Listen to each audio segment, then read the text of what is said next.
Now is the time when we're thinking about New Year's resolutions.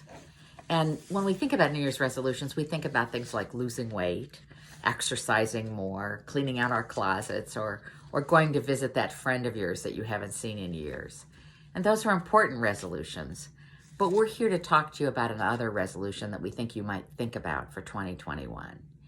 And that is deciding that what you want to do this year is share with your loved ones what your wishes are at end of life.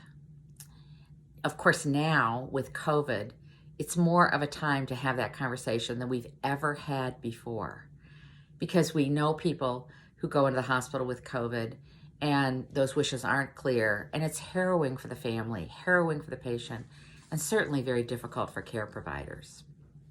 Hospice Care of the Low Country actually provides patients and families with end-of-life care and has been doing that for over 40 years. And with thousands of patients we've seen, of course we've seen tons of really challenging situations where the patient's wishes were not clear and where family members couldn't agree. Imagine what that's like for the patient, and imagine what that's like for the other family members, not only during the process of the loved one dying, but then resentments and hard feelings afterwards about decisions were made that they didn't agree with. We want to avoid this at all costs. So let me tell you, I have two sisters, and our parents both ended up having strokes.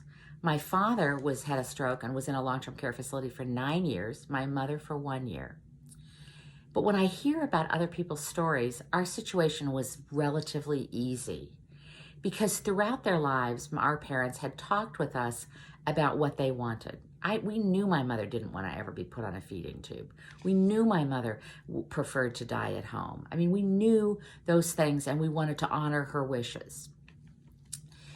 So it's really not easy for people to talk about death and dying. It was probably easier in our family because my mother was a nurse.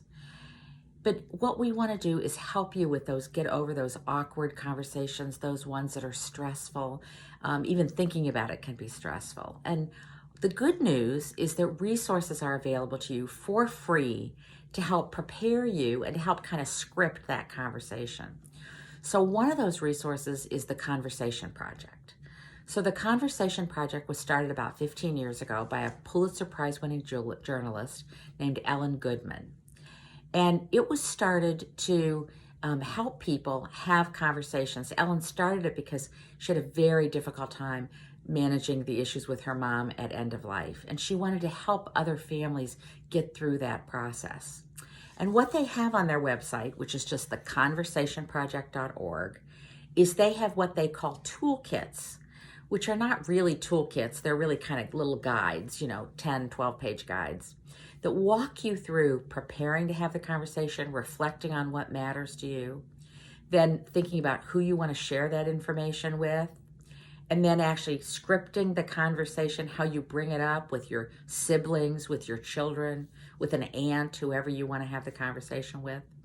And then finally, reflection, the 4 stages, reflecting, thinking afterwards, how did that go? Was it clear? Was anything left unresolved? What we know is that it shouldn't really be called the Conversation Project. It should be called the Conversations Project, because this doesn't always happen or usually happen with one conversation.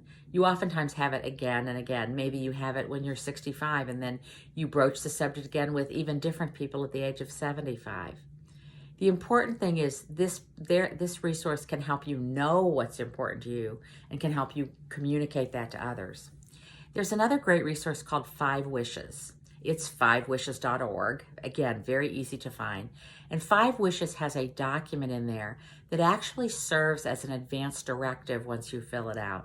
And what an advance directive is something that tells healthcare providers what your wishes are. And it walks you through 5 different wishes for what's important to you for end of life, what matters to you. You fill it out, and then you can actually submit it with your healthcare documents to the hospital, to the skilled nursing facility, to wherever you're being cared for, because it clarifies for everyone, the siblings, the children, but it also the spouse, but it also clarifies for healthcare workers what you want.